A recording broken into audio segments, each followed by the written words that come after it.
Indonesia tercatat sebagai negara yang memiliki perkebunan sawit terluas di dunia. Pada tahun 2020, berdasarkan data Badan Pusat Statistik atau BPS, jumlahnya mencapai 8,9 juta hektar. Namun sebagian perkebunan sawit di Indonesia merupakan perkebunan rakyat dengan tingkat produktivitas rendah. Untuk meningkatkan produktivitas tanaman perkebunan kelapa sawit rakyat, pemerintah meluncurkan program peremajaan sawit rakyat dan tercatat sebagai salah satu program strategis nasional.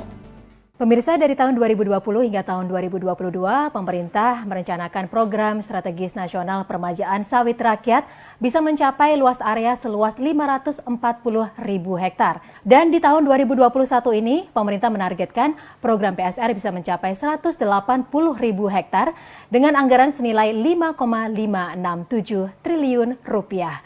Lantas bagaimana realisasinya dan bagaimana upaya yang bisa dilakukan oleh pemerintah daerah untuk mengoptimalkan program PSR ini? Saya Diana Dwika akan mengajak Anda untuk berbincang dengan Bupati Pelalawan Provinsi Riau, Bapak Haji Zukri Misran.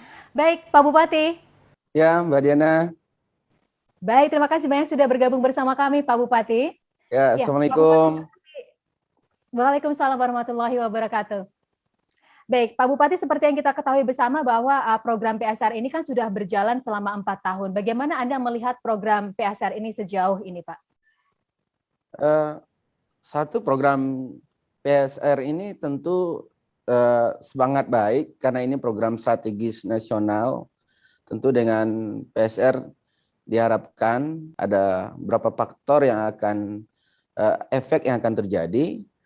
Tentu adalah bagaimana menuju sawit berkelanjutan. Kita sangat dukung dan sangat bangga dan terima kasih sekali dengan pemerintah pusat tentunya. Baik, Pak, kalau ini program PSR kan ada target-target tertentu. Kalau Anda melihat realisasinya sejauh ini bagaimana, Pak Bupati? Tentu program ini kan dari tahun ke tahun kan ada perbaikan-perbaikan. Mungkin di awal-awal program ini berjalan mungkin persyaratannya masih jelimet, masih mungkin memberatkan petani, tapi dalam perjalanan kita melihat memang pemerintah itu memang sudah melakukan perubahan-perubahan dan memberikan kemudahan bagi petani. Tapi memang berjenjangnya birokrasi, saya pikir perlu menjadi kajian dan evaluasi kembali oleh pemerintah. Dan saya lebih menyarankan sebenarnya mungkin lebih diberikan kewenangan besar ke pemerintah daerah. Artinya posisi pemerintah pusat dan provinsi itu adalah pada posisi mensupervisi saja.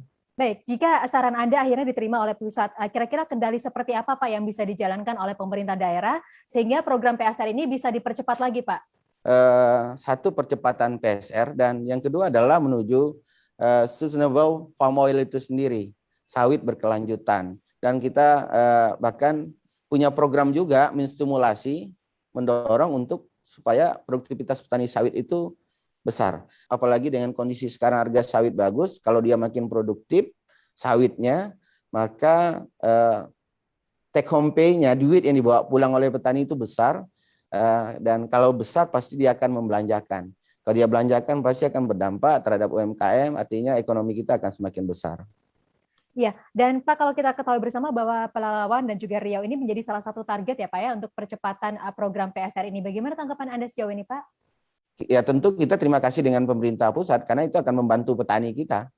Akan membantu petani, apalagi petani-petani yang lahannya yang sudah waktunya diremajakan, apalagi dengan diberikan stimulan sampai 30 juta per hektar, itu akan mengurangi beban bagi petani. Baik, ya. Artinya memang semoga program ini bisa terus diakselerasi sehingga target-targetnya bisa dicapai, tepat sasaran dan juga optimal begitu ya Pak ya. Baik, Bupati Pelalawan Provinsi Riau, Bapak Haji Zukri Misran, terima kasih banyak ya Pak ya. Semoga produksi sawit di sana bisa optimal karena ini merupakan salah satu penyumbang devisa terbesar negara dari sektor non-migas. Dan demikian perbincangan kita tentang program peremajaan sawit rakyat kali ini, dan kita akan membahas program PSR ini di lain kesempatan. Saya Diana Dwika undur diri, terima kasih, sampai jumpa.